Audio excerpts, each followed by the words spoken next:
Welcome viewers. This is a stage 2 out of 7 for 220 kV double circuit transmission line towers structure loadings with Indian standard IS 802. So before going to watch this video, you can refer to our stage 1 out of 7 for electromechanical input. Also the 220 kV double circuit transmission line tower modeling with robot structure analysis. Links for these videos are given in the description. You can have a look on that before watching this video. Let's go to the detail about the reliability level and wind loads in this stage 2 out of 7. So in the screen you can see an Excel sheet. This is a electromechanical input which we had discussed in our first stage of this IS 802 transmission line tower structural loadings for 220 kV double circuit towers. So here now we are going to discuss about the reliability level consideration and the wind load. So you can see here in that 14th row reliability level. This should be based upon the IS 802 page 5. So you can see on the right hand side there is a PDF file IS 802 part 1 section 1. In this table 5 table 1 we need to refer for that page number 5. So here you can see the reliability level is mainly basically divided into 3, 1, 2 and 3, stating that 50 years of return period should be considered in reliability level 1, and 2 is 150, and for 500 years is for reliability level 3. So we need to select this from this drop down list. So after selecting this value which are recorded for the years and other parameters such as coefficient of wind can be picked up from these tables. So this table is developed from the table 1 and 2 of IS 802 part 1 section 1. So these are the parameters which record for reliability level. So after selecting this year from the table 1, the years will be picked up. Here it's a 500 years of design. Generally we don't do that much years of design because the steel structure will not have that much durability. So at least 150 years of design is sufficient for us. So we can consider this reliability level as 2 because there is a corrosive factors also there, which are where the steel is exposed to the environmental situations. So we need to consider only the less than 200 years or 150 years. It is better. Accordingly, that load factors will get increased. Like risk coefficient, if you see here, for 2 it is 1.12, for 1 it is only 1, and for 3 it is 1.27. So that load intensity will get increased due to this reliability level. So that is well given in the table 2 of IS 802. So for 2 K1 factor based upon the wind speed. So this is also related to wind speed. So that these are done here in the table work. These are all about reliability requirement. Then the wind parameter we can find it. For wind zone we can able to find out from figure 1 of IS 802. For that page number 7 to be referred. You can see this map which is showing in the right hand side PDF. So there are various types, nearly 6 numbers of wind zone is provided here. Of course the map is not clear to find the text which is showing in the legend and the map. So in this we are going to design this transmission line tower, the location of this transmission line tower is in, we can assume as a capital city of India, Delhi. So for Delhi region, if you found means it is in green color. So Delhi is coming nearby this green color zone only. So for that green color, it is zone 4. So we are selecting here zone 4.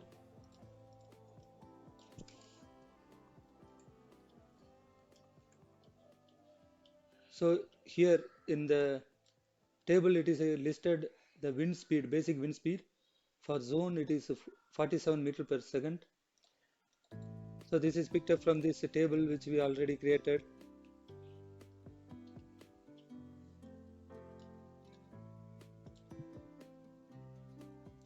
And the reference wind speed, as per the class 8.1, sorry 8.2, the reference wind speed is provided as VB divided by K naught. The K naught value is a conversion of 3-second peak gust speed into average speed of wind during 10 minutes. So it is a conversion. Instead of 3-second peak gust, we are converting this into 10 minutes mean wind speed. So for that, we need to divide those value into 1.375.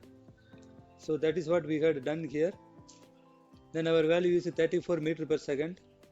So after that, we had seen this reliability level, which is also linked with the retention period of wind or any climatic forces. So it is 150 years. Accordingly to this reliability level and the wind speed, wind zone, it is 1.12 as per the table 2 IS 802 part 1 section 1. So next one is terrain category. We need to find out those in table 3. So here you can see that terrain category classification is given in 8.3.2.1. Category 1 means it is exposed to open terrain with few or no obstructions and in which the average height of any object surrounding the structure is less than 1.5 meter. Second one category is open terrain with well scattered obstructions having height generally between 1.5 to 10 meter. And the third category is terrain with numerous closely spaced obstructions. So generally for transmission line tower which is having a height more than 20 meter, so this category will not fall under, because that terrain with numerous closely spaced obstructions is not possible in the transmission line tower, where this transmission line tower is located in various bare lands or any, there won't be any big construction or any big buildings surrounding with this transmission line tower. So this category 3 will not falls under for transmission line tower. However, this transmission line tower, if we check with the category 2 means, generally that transmission line tower height will range more than 10 meter. So it means that having generally between 1.5 to 10 meter is also not subject to this transmission line tower, because our transmission line tower always will have some more than 10 meter height. So only the first category can be suited for the transmission line tower design. So for the exposed to open terrain with a few or no obstructions, so there won't be any obstruction for a transmission line tower if it is constructed in a bare land area or any hilly or any terrain where there is no much construction work is happened. So we can consider this as a terrain category 1. So the definition for this is coming here once after selecting here. Next one is a terrain roughness coefficient. For that table 3 we can find out. For category 1 it is 1.08. So the same is considered here by working on this table here and applying this vlook command. This value is coming here. And height exposed above ground level, we had seen already in this input data, that is 32 meter. Total height of the structure is 32 meter. By adding this height from ground to top cross arm fixing and to the peak height above the top cross arm bottom, it is 32 meter. So same height we are considering here, h is equal to 32 meter, and the wingspan of the conductor is 350 meter, which we had already discussed about in the stage 1. Here is the value 350 meter, and the design wind speed as per class 8.3 of IS 802 page 5, Vd equal to Vr into K1 into K2. So applying this K1 and K2 with this Vb, we are getting 41.35 meter per second. Dynamic wind pressure Vd,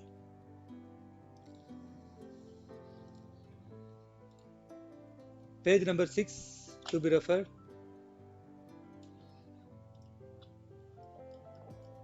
So here is a formula, Vd equal to 0.6 into Vd square. So applying the same formula, we are getting 1025.89 Newton per millimeter square, Newton per meter square. So this is as per class 8.4 of IS 802. Next one is, these are the factors we need to find out for various components of transmission line tower. Guest response factor, this is as per table 6 for tower and insulators. So for that, page number 9 to be referred. So here in the right hand side PDF, you can see the table 6 of IS 802 part 1 section 1. So based upon the structure height, so we can arrive, we are working in this, we had worked in that table format. So these are the values which are extracted from the table which is showing in the right hand side according to the height and the category, terrain category.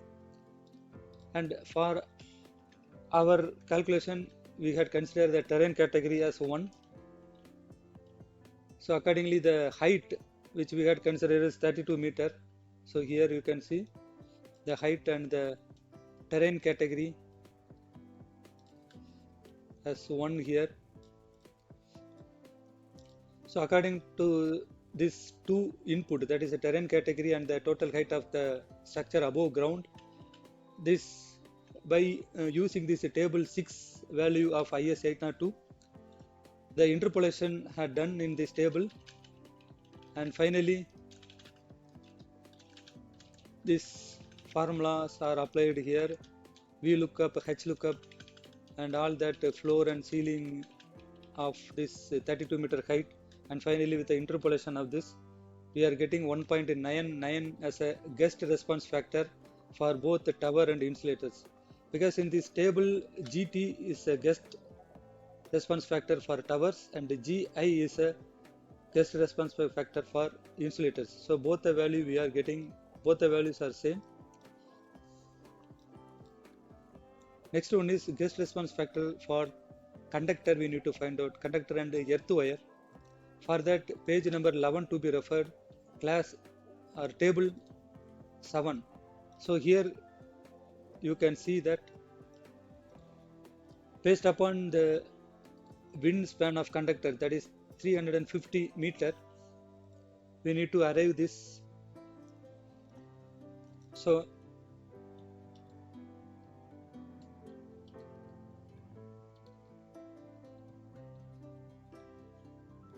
here in this table, you can see the guest factors for conductors and earth wire.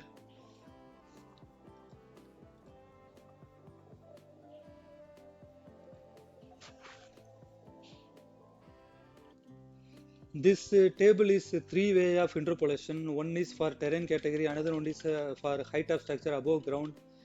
Then the next one is ruling span of conductor.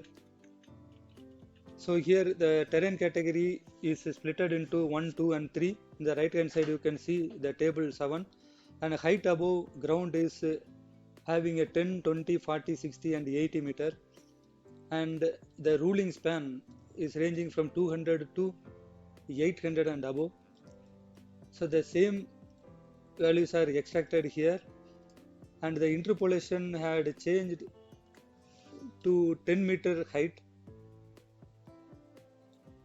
And likewise, this three way of interpolation had done by using the H lookup, V lookup, and the floor, ceiling, all these parameters. And finally, we are getting for structure height above ground level 32 meter and ruling span of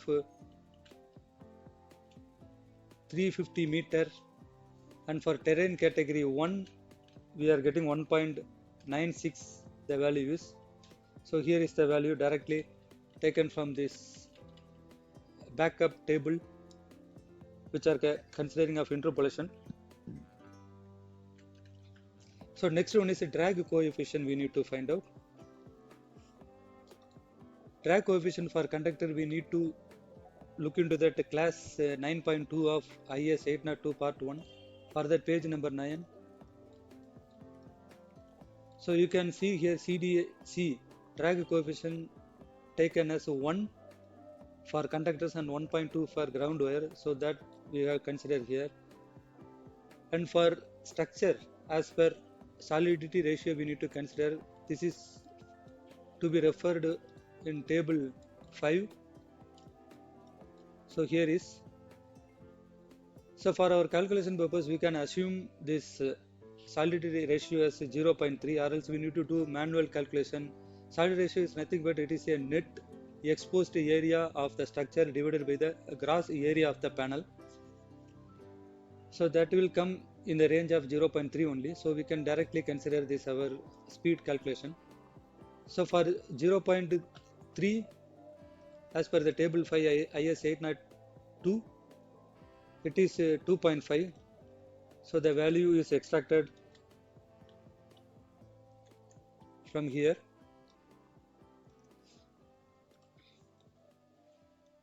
And for insulators, we need to refer class 9.3, page number 9.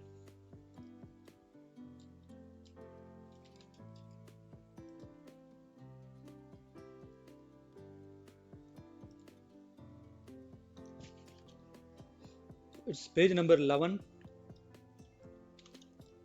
So here you can see in the right hand side CDT drag coefficient for string insulator.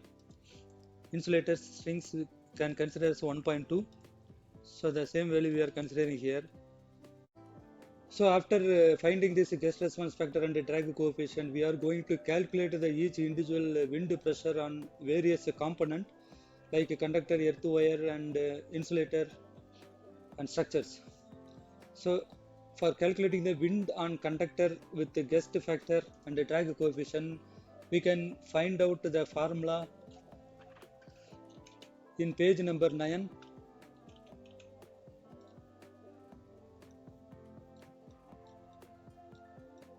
So you can see here FWC.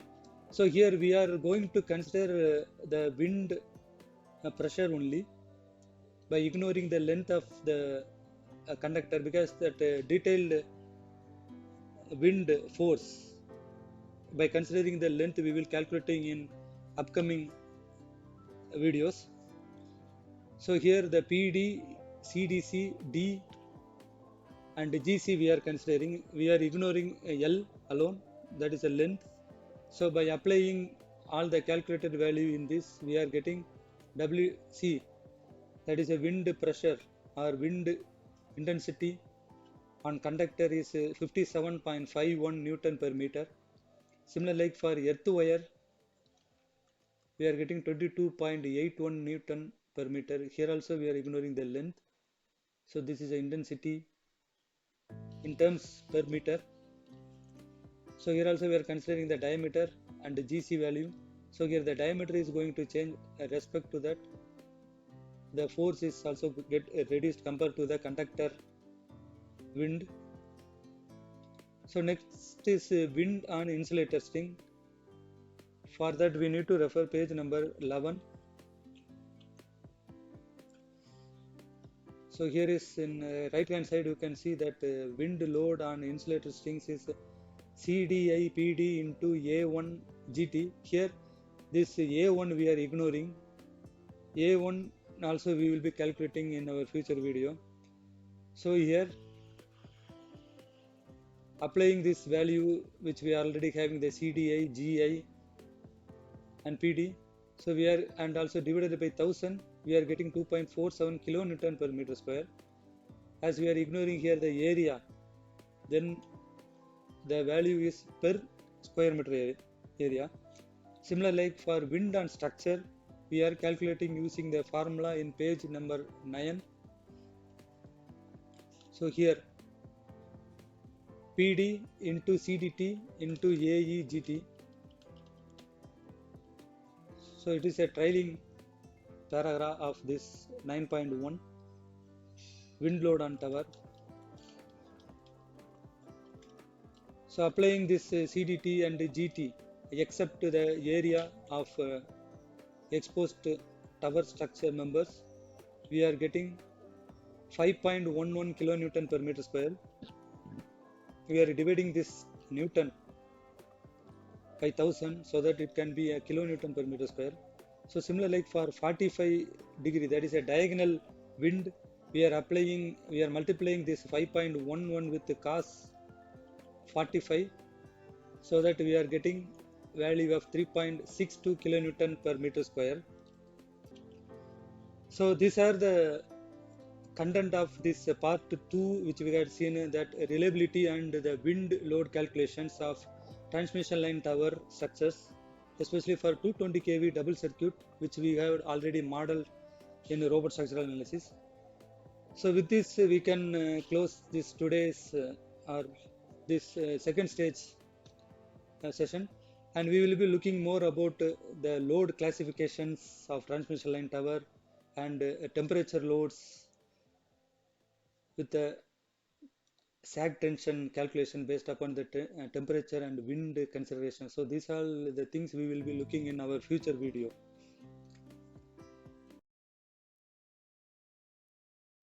Thank you for watching. Look at description for more related video. Subscribe to this channel for more updates. Thank you.